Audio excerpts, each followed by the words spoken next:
मोगैम्बो खुश हुआ।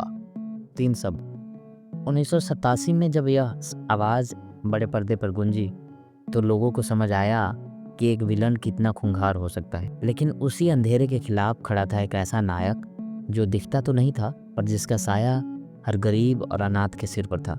हम बात करेंगे उस फिल्म की जिसने न सिर्फ बॉक्स ऑफिस के रिकॉर्ड तोड़े बल्कि भारतीय बच्चों को उनका पहला अपना सुपर हीरो दिया, मिस्टर इंडिया। नमस्कार, मैं हूं असल लक्ष्मण और आप देख रहे हैं कथनी। आज हम उस फिल्म का सफ़रनामा देखेंगे जो साइंस फिक्शन, एक्शन, कॉमेडी और इमोशंस का एक बेजोड़ संगम है। निर्देशक शेखर कपूर की यह मास्टरपीस आज भी कल्ट क्लासिक मानी जाती है। अनिल कपूर की सादगी, श्रीदेवी का जादू और अमरीश पुरी की वह ऐतिहासिक एक्टिंग, आज इन सब पर विस्तार में चर्चा करेंगे। कहानी शुरू होती है अरुण वर्मा से। अरुण वर्मा यानी अनिल कपूर एक साधारण सा इंसान जिसका दिल सोने का है। वह एक पुराने किराए के घर में दर्जनों अनाथ बच्चों को पालता है। अरुण की ज़िंदगी मुश्किलें भरी है। किराए देने के पैसे नहीं, बच्चों के खाने का ठिकाना नहीं, लेकिन घर में खुशियों की कमी नहीं। तभी कहानी में एंट्री होती है सीमा सोनी की, जो एक निडर पत्रकार है। वह अरुण के घर में किराएदार बनकर आती है ताकि अपनी स्टोरी लिख सके, लेकिन असली खतरा तो बाहर खड़ा था। मोगैम्बो एक ऐसा पागल तनासा जो पूरे भारत पर राज करना चाहता था और उसे अरुण का घर चाहिए था अपने हथियारों के भंडार के लिए।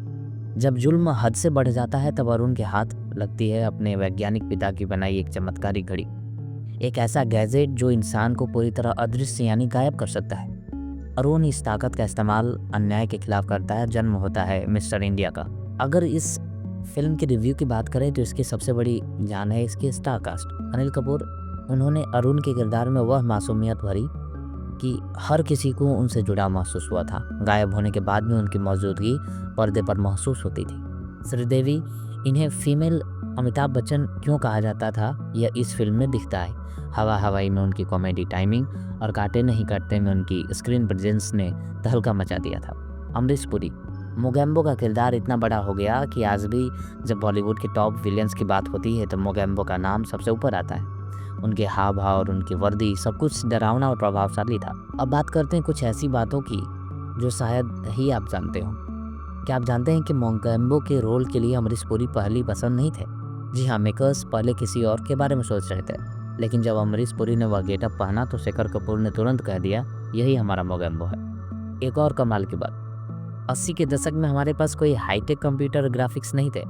जो आप देखते हैं कि अरुण गायब हो रहा है या पारदर्शी दिख रहा है, वो सब कैमरे के ट्रिक्स और लाइटिंग का कमाल था। शेखर कपूर ने हफ्तों तक मेहनत की थी ताकि बिना किसी तकनीकी के दर्शकों को यह विश्वास दिलाया जा सके कि कोई गायब हो सकता है। और वह नन्हा बच्चा टीकू, जिसकी मौत फिल्म के ठीक बीच में होती है, उस सीन को इतना प्रभावशाली बनाया गया कि थिएटर में बैठा हर शख्स रो पड़ा था। वह फिल्म का सबसे बड़ा इमोशनल टर्निंग पॉइंट था। सलीम जावेद की आखिरी फिल्म थी जो उन्होंने साथ में लिखी थी। इसके डायलॉग्स जैसे मोगैम्बो खुश हुआ आज एक मुहावरा बन चुका है। लक्ष्मीकांत प्यारेलाल का संगीत आज भी उतना ही ताज़ा है। फिल्म का हर गाना, चाहे वो बच्चों का पैरोडी गाना हो या हवा हवाई, म्यूजिक इंडस्ट्री के लिए एक मील का पत्थर है। मिस्टर इंडिया सिर्फ एक सुपर हीरो फिल्म नहीं थी, यह भ्रष्टाचार, गरीबी और आम आदमी की लाचारी की बात करती है। यह बताती थी कि जब बुराई बहुत बढ़ जाती है तो किसी न किसी को अदृश्य होकर ही सही पर खड़ा होना पड़ता है। यह फिल्म आज भी हमें सिखाती है कि परिवार और समाज के प्रति हमारी जिम्मेदारी क्या है। तो दोस्तों, क्या आपको भी बचपन में वह लाल रोशनी वाली घड़ी चाहिए थी? मोगैम्बो की कौन सी बात आपको सबसे ज़्यादा डराती थी? अपनी यादें हमारे साथ कमेंट्स में साझा करें। खैर, मूवी देखिए और कमेंट में लिखिए। मिलेंगे हम एक नए वीडियो में, तब तक के लिए धन्यवाद।